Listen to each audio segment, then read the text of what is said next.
सहज मार्ग के सभी अभ्यासियों को प्रणाम। आज हम इस बात पर चर्चा करेंगे कि क्या आध्यात्मिकता में प्रगति करके क्या हम दोबारा से फिसल सकते हैं।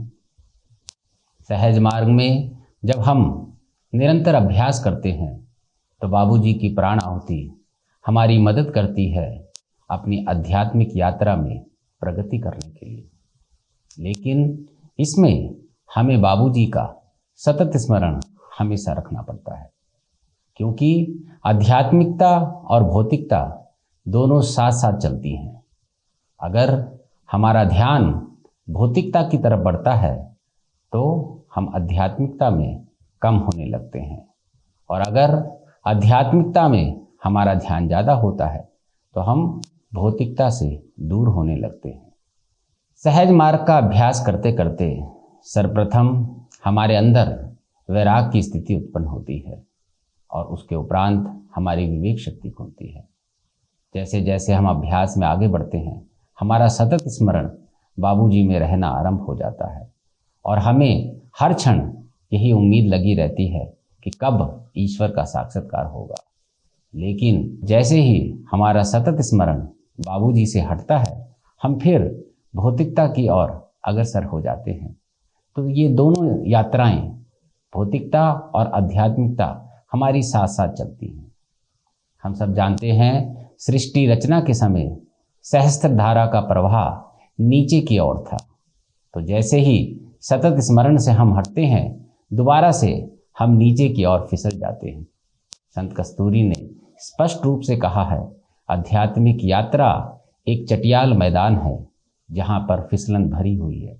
जैसे ही हम बाबूजी के ध्यान से हटते हैं, हम नीचे की ओर फिसल जाते हैं। यही कारण है कि कई वर्षों का अभ्यास करने के उपरांत भी हम उच्च दशा से नीचे की ओर फिसल जाते हैं। तो हमें करना क्या है? हमें नियमित रूप से बाबूजी का बताया हुआ सहज मार्ग पद्धति का अभ्यास करना है और पूरे दिन बाबूजी के सतत स्मरण में रहना है। जैसे ही हम सतत स्मरण से दूर होते हैं, भौतिकता हमारे ऊपर हावी होना आरंभ हो जाती है। या यूं कहें कि अगर हम सतत स्मरण में रहेंगे तो हमारे मन में दूसरा विचार ही नहीं आएगा। तो आध्यात्मिकता में जितनी तेज गति से हमारी प्रगति बाबूजी करते हैं, उतना ही हम नीचे भी आ सकते हैं सतत स्मरण से दूर होने पर। इसलिए हमें हमेशा बाबूजी के सतत स्मरण में रहना है, या यूं कहें कि उनकी याद में बने रहना है। इसलिए अभ्यासी ये ना सोचे कि अगर उसने उच्च दशा को प्राप्त कर लिया है तो वह नीचे नहीं फिसल सकता। बाबूजी ने खुद कहा है कि पूरे भारतवर्ष में अगर मुझे 12 अभ्यासी भी सही मिल जाएं तो मैं पूरे भारत को आध्यात्मिकता में बदल सकता हूँ। इसका ये अर्थ हुआ कि बाबूजी के प्रयास करने के बावजूद भी अभ्यासी तैयार नहीं हो रहे थे, और अभ्यासी अपने मन से सहज मार्ग पद्धति का पालन कर रहे थे। इसलिए सहज मार्ग पद्धति का हमें पालन करते हुए बाबूजी के सतत स्मरण में रहना है, जिससे हमारी प्रगति निरंतर होती रहे। इस आध्यात्मिकता और भौतिक प्रगति को हम एक भौतिक उदाहरण से समझने का प्रयास करते हैं। हम सब जानते हैं, सहज मार्ग यात्रा में हम 16 वृत्त पार करते हैं, जहाँ पर हमारा अहम समाप्त हो जाता है। आप इन 16 वृत्त को एक रस्से से अनुमान लगाइए। हम एक रस्सी 16 फुट की अगर किसी खंभे में बांध देते हैं और हम धीरे धीरे अभ्यास आरंभ करते हैं, तो धीरे धीरे हम ऊपर की ओर जाना आरंभ करते हैं।